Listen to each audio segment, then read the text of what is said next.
नमो भगवते वासुदेवाय नमः।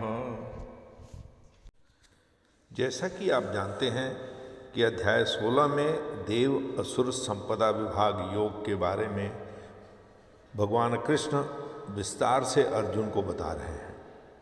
इसमें आसुरी स्वभाव वाले मनुष्य के बारे में कहते हुए उन्होंने बताया कि वह शत्रु मेरे द्वारा मारा गया है, ऐसा आसुरी स्वभाव वाले व्यक्ति सोचते हैं।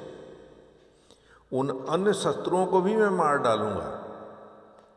मैं ही भगवान हूँ, मैं ही समस्त ऐश्वर्य को भोगने वाला हूँ और मैं ही सिद्ध पुरुष हूँ और मैं ही सबसे शक्तिशाली हूँ, ऐसा उनके मन में भाव आने लगता है। असुरी स्वभाव वाले लोग ऐसा सोचने लगते हैं कि मैं सबसे धनी हूँ, मेरा संबंध सबसे बड़े परिवार से है, मेरे समान अन्य कोई नहीं है, मैं यज्ञ करूँगा, मैं दान करूँगा और इस प्रकार जीवन के पूरे मजे लूँगा। अनेक प्रकार की चिंताओं से भ्रमित होकर मोह रूपी जाल से बंधे हुए इंद्रिय विषय भोगों में आसक्त असुरी स्वभाव वाले मनुष्य महान अपवित्र नरक को जाने वाले होते हैं। आसुरी स्वभाव वाले लोग जो हैं वो मिथ्या अहंकार, बल, घमंड, कामनाओं और क्रोध के अधीन होकर अपने और दूसरों के शरीर में स्थित मुझ परमात्मा की निंदा करने वाले ईर्ष्यालु लोग होते हैं।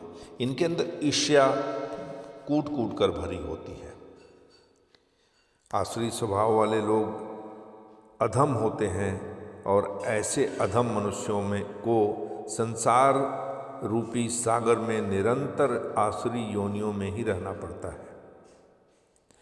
अतः हे कुंती पुत्र, आसुरी योनि को प्राप्त हुए मूर्ख लोग अनेकों जन्मों तक आसुरी योनि में ही प्राप्त होते रहते हैं। ऐसे आसुरी स्वभाव वाले मनुष्य मुझे प्राप्त न होकर अत्यंत अगम यानी निम्न योनि में ही जाते हैं। जीवात्मा का विनाश करने वाले काम, क्रोध और लोभ, यह 3 प्रकार के द्वार मनुष्य को नरक में ले जाने वाले होते हैं। इसलिए इन तीनों को त्याग कर देना चाहिए। हे कुंती पुत्र, जो मनुष्य इन तीनों अज्ञान रूपी नरक के द्वारों से मुक्त हो जाता है, वह मनुष्य अपनी आत्मा के लिए कल्याणकारी कर्म का आचरण करता हुआ परम गति को प्राप्त हो जाता है। जो मनुष्य कामनाओं के बस में होकर शास्त्रों की विधियों को त्याग देते हैं, वह मनुष्य न तो सिद्धि को प्राप्त हो पाता है और न ही सुख को प्राप्त हो पाता है और न ही परम गति को ही प्राप्त हो पाता है। हे अर्जुन, मनुष्य को क्या कर्म करना चाहिए और क्या कर्म नहीं करना चाहिए, इसके लिए शास्त्र ही एकमात्र प्रमाण होता है।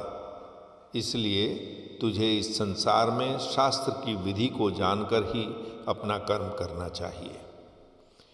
इस प्रकार उपनिषद, ब्रह्म विद्या तथा योग शास्त्र रूपी श्रीमद् भगवद गीता के श्री कृष्ण अर्जुन संवाद में देव असुर संपदा विभाग योग नाम का 16वां अध्याय संपूर्ण हुआ। हरि ओम तत्सत।